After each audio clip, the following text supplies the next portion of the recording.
When you look at Daniel Jones, what does he bring from, I don't know, competitive standpoint, edge standpoint? Like what stands out to you? Because he's so subdued with us, which most quarterbacks are, but I'd imagine there's a different side that you get to see. Yeah, there's an intensity to his preparation. There's an intensity to his just sort of daily demeanor going about, the meetings, the practices, the walkthrough, uh, leading those things and running those things with a purpose that I think has a positive value on our offensive side of the football team. So that's been really good. Uh, Everybody brings different energy to each of those situations, but he's been really, really good of sort of being on task and being prepared and being locked in those situations and leading his teammates to do the same. Joel. What do you see from the Dolphins? That's a defense that's some of the familiar names are kind of gone, but they've got other guys in there. What do you guys see from them going in? Yeah, it was a defense that did a lot of good things last year, and they did have some injuries. They do have some either new faces or guys back from injury that are really good players. They got a lot of good players on that defense. They play real fast. Their coach, their defensive coordinator in particular, Anthony Weaver, puts them in great position to. They're pretty aggressive attacking offenses, whether it's a blitz from one side or the other, or just different defensive front looks that really give offenses issues. They're a really, really top level defense. It's an exciting challenge for us to take on. I'm sure they're excited. A lot of their guys are excited to play week one the same way we are. It's a good defense. It's a good challenge, and fun part of this league is you never exactly know what week one is going to bring. You might have a good tendency on somebody, or they might have a good tendency on you, or think they figured something out, or you think you figured something out. But week one, we've all had a lot of time to mull over those things, and I'm sure those guys have done that. So it's a really good defense. I'm interested to see how they put the exact thing together heading into the regular season. Chop.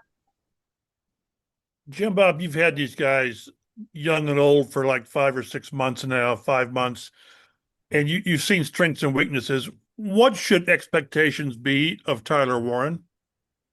Well, he's a young player, and in this league, any young player kind of getting his feet wet with his first real NFL, action. You never truly know, but gosh, he sure has done a nice job of learning what's needed at the tight end position. And traditionally in this league, the tight end position asks a lot mentally of guys to be prepared for different looks, different adjustments, being able to sort of play with instinct in those situations. He's done a really nice job of working through that through training camp, through preseason games, obviously through the offseason before that. We're real optimistic he's going to go out there and play good ball for us, but I bet you there'll be some learning lessons. He's a young man who's, the defense is going to have their plan for him as well, and he's going to learn some things along the way. But we're excited about getting the season going with him. I know he's excited, and Coach Tom Manning's excited to get these guys going. Isn't it fair to say you're still learning about him? Well, I think we're trying to learn about everybody, but certainly our younger players. He's a rookie. We're going to learn a bunch about our younger guys as the year goes. And honestly, we probably need to learn a bunch about all our guys as the year goes. That's how it works in this league. But he's certainly surpassed a lot of young players that I've been around working through the offseason and the training camp program. The way that he has been very impressive, but new challenge coming with the regular season, 17 games and a bunch of different defensive schemes and looks and game plans. And, it is a challenge for a young player. I'd bet on him to take that challenge on head on and really have success with it. But I bet we'll have a couple learning lessons along the way. One last, and then I'll shut up. You've learned a lot about Jonathan Taylor. You guys don't show anything regarding him during preseason. What just gives you from being around him the comfort level to know that when the time comes, he'll be there doing what he does? Yeah, very, very productive. He's been very, very productive in this league. Especially when he's healthy, when he's right. He can be a really, really good player. Obviously running the football and doing a bunch of other things out there on the field.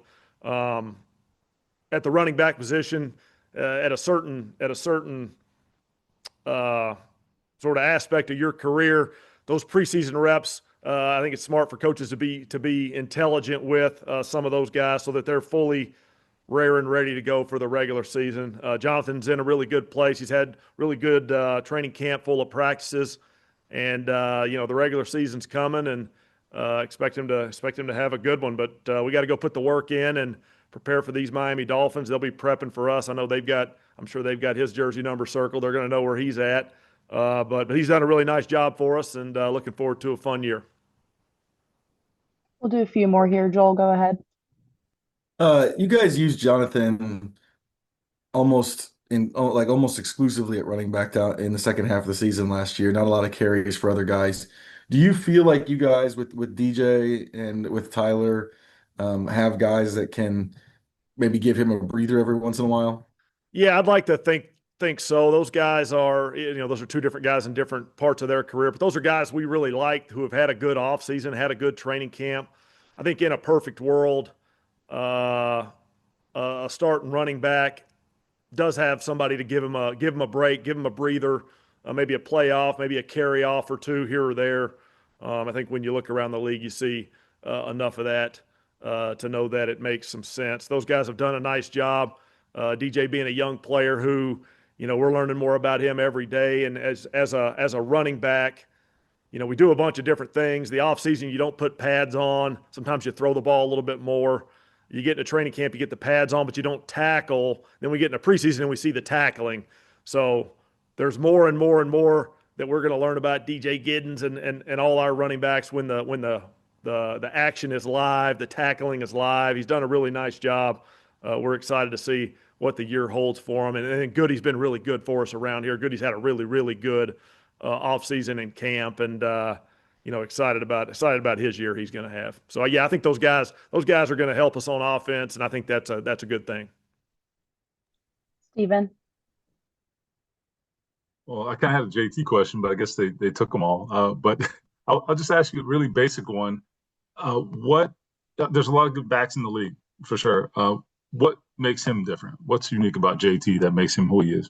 Yeah, I think he's unique in the open field. I think he is about as good as I've seen. Once he breaks through that line of scrimmage, whether he's making somebody miss in the open field or just using his speed, talent, size, to really force the issue to the defense.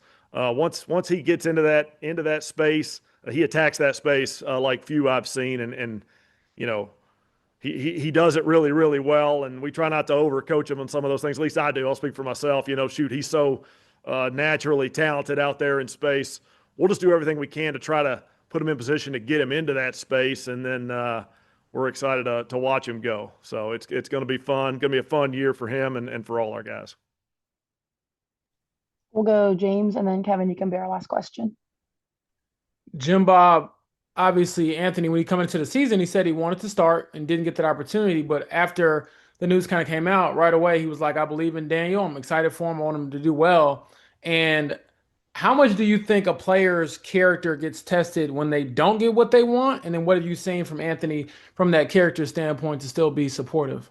Yeah, I think all our character gets tested in adversity, right? Which is kind of when you don't get what you want, or when you're in a situation that maybe you didn't pick. And Anthony's been a great teammate throughout, and he's been a great he's going about his business the right way here in the meeting room and getting ready for this season. Coach said it, if you're the backup for any position, you're one play away. You got to prepare, you got to be ready to go. Anthony's been preparing well. He's been, like I said, been a great teammate, which is important in this situation. It is a any of these types of situations are tests for any of us. And he's doing a nice job there, and looking forward to watching him grow and develop as we go. And one follow-up, you were saying he's doing a great job there. I guess what specifically has he done, and does it look a little different than last year?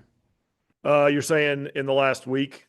No, I mean just in general, like from last year or even going back to when he first got here with the Colts. Like what have you seen development-wise, work ethic-wise, study-wise that is giving you that confidence, okay, he's going about it the right way? Yeah, I think he's continuing to learn the exact sort of right process for himself, and that might be different in the offseason than training camp. In training camp than the season. I think year 3 he's got a better plan in place for what his game week looks like than maybe he did year 1.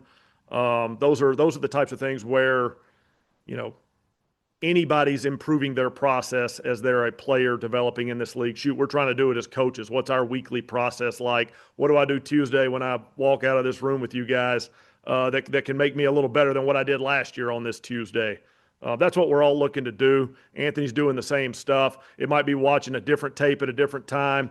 It might be, you know, doing some sort of recovery tactic at a different time, or trying something new.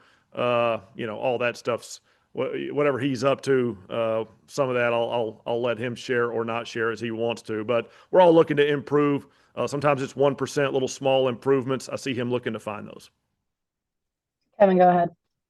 Jim Bob, in your history in the league, do you notice any week 1 trends with teams or operations or anything? Well, I think unpredictability is a good one to say. I probably got to say it to remind myself. You know, we have all this tape, and they have all this tape of us, and we have tape of them. You know, they played those games last year. We played our games last year. I've had times in the past where, gosh, I really thought a certain play would work against a certain defense because I really think we got a tendency on. They're going to play this coverage on this down and distance, and shoot, we're going to get them. And all they did was change their tendency over the year because they had all offseason, and we end up having a bad ball play out there. So we got to be ready for the unexpected. There's oftentimes new players getting put together with a different scheme that they weren't a part of in the past. So, you know, for our opponent, you know, they got some new guys. They got some guys back from injury. How are they going to use those guys? You know, we always have our guesswork, but we'll find out on Sunday, and probably same them for us. So it's a little bit of a fun cat and mouse game, but it's week 1. See if we can't go out there and put together a good week of work and have a good week 1.